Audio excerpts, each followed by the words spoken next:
At dahil nga mga tol naging makulit na itong China at patuloy na lumalapit mga tol sa ating bansa, no, na ngayon ay binabantayan magpahanggang ngayon ng ating mga Coast Guard, mga kapatid, etong ating Philippine Navy, no, ay nag-conduct ng unilateral exercise sa vicinity ng Bajo de Masinloc. Unilateral meaning sila lang, walang kasamang ibang bansa mga kapatid. Kumbaga pinakita ng ating mga Navy yung ating kahandaan kung sakasakaling etong China mapiflip na at totopakin at makikipaglaban sa atin, tayo'y handa.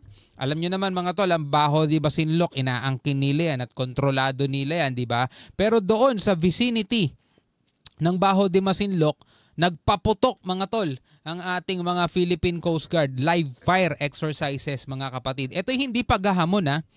No, linawin natin, hindi yan paghahamon ng gera dito sa China. Ito'y pagpapakita ng kahandaan at ng puwersa ng Pilipinas na kaya nating ipagtanggol ang ating mga nasasakupan. Itong video to mga kapatid mula sa PTV Philippines. At mamaya panoorin din natin to mula naman to sa Manila Bulletin. Sa kauna-unahang pagkakataon ngayong taon. Ito, first joint sail by Philippines and US in West Philippine Sea.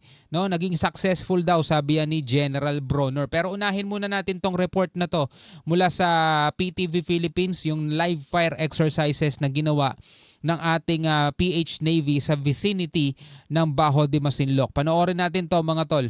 Even though the Philippine Coast Guard, or PCG, is now faced with a tension-filled situation of preventing China's so-called monster ship from getting closer to the country's territory, the rotation and resupply, or RORE, missions in the Ayungin Shoal, conversely, have all been successful and have not been harassed by Chinese vessels of late. Oh, yan kasi nagkaroon ng kasunduan di ba? Kung naaalala ninyo. Kaya walang nangyayaring harassment ngayon sa mga resupply mission natin sa Ayungin Shoal, sa BRP Sierra Madre. Dahil nga doon sa nangyaring kasunduan. Pero doon lang yun mga tol, mapayapa. Pero sa ibang part ng West Philippine Sea, eto, no? Patuloy mga tol ang ginagawa ng China. Patrick De Jesus has the details. Yan, no? The Philippine Navy conducted a unilateral exercise within the vicinity of Bajo de Masinloc today. Within the vicinity of Bajo de Masinloc mga tol. Alam naman natin, Bajo de Masinloc mga tol, Scarborough Shoal.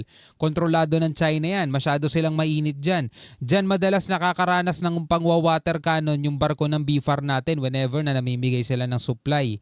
Diba, sa mga mangingisdang Pilipino. Pero dito sa vicinity ng Bajo de Masinloc, ipinakita ng puwersa ng Pilipinas.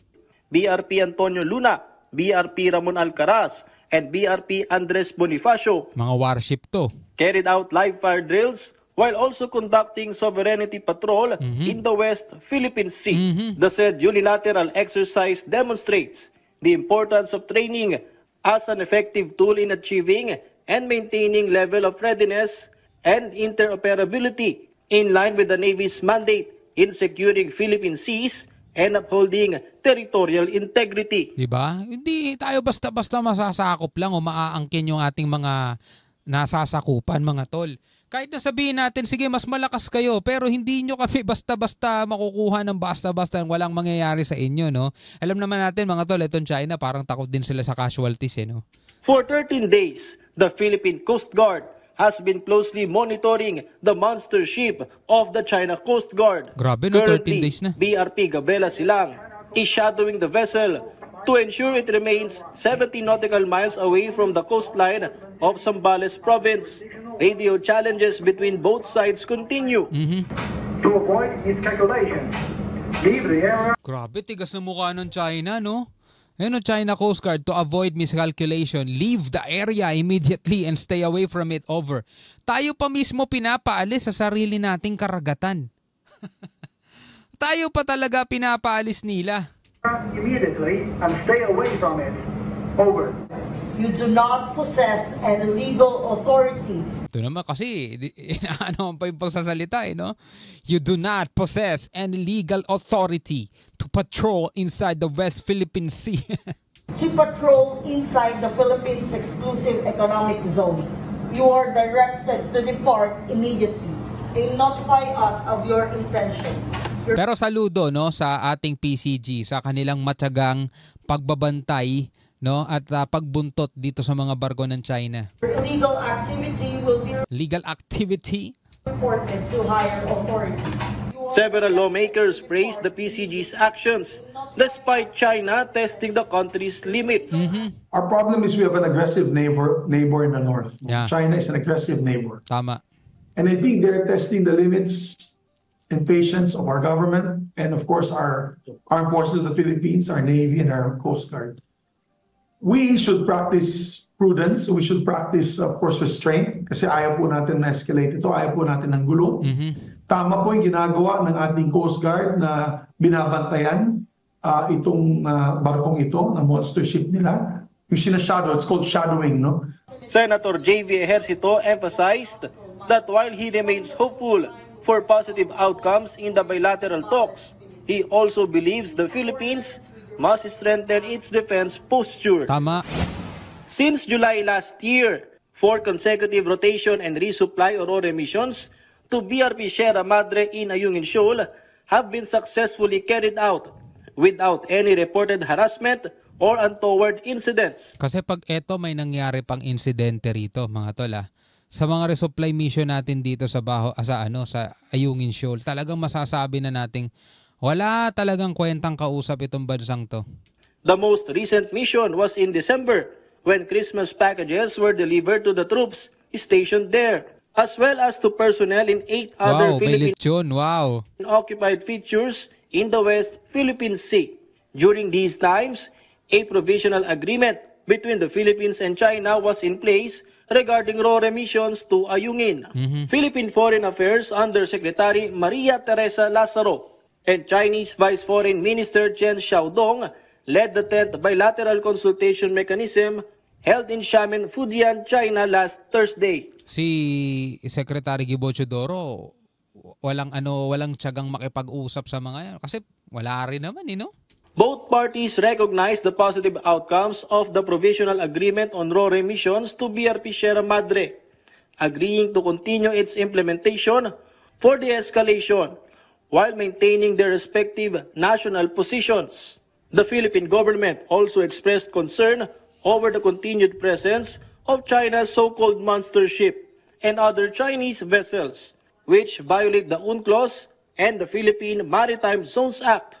Yan, dapat alam natin yan kung ano yung mga bina-violate ng China. During the BCM, both sides agreed to strengthen the platform for Coast Guard cooperation between the Philippines and China.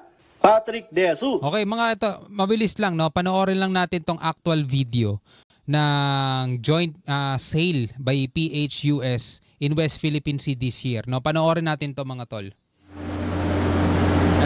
Mga warship to ng Amerika at Pilipinas, mga tol, nagpatrol, no, dito sa West Philippine Sea. Ngayong taon na to, ito yung kauna-unahan.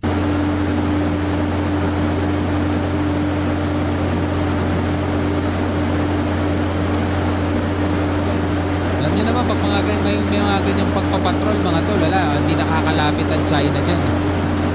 Takot lang nila. Yan to, barko ng Pilipinas.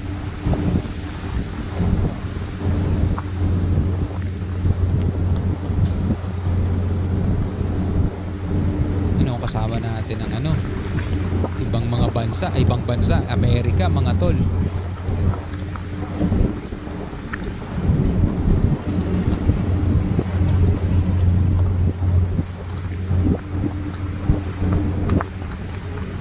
Yun, may aircraft carrier na kasama, Wala tayo niyan, Wala tayo niyan, mga tol,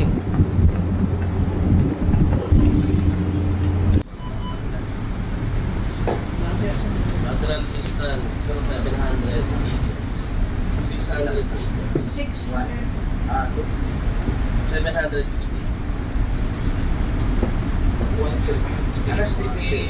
Carrier? Yes, sir. Aircraft carrier ng Amerika. Grabe, no? Yan, mga kapatid, ang mga balitang ating nasagap ngayon, no? Ikaw bilang isang Pilipino, ano masasabi mo sa mga to? Comment ka na lamang sa ibaba. Hanggang sa muli, ako nga pala si Shobaldi. Peace out.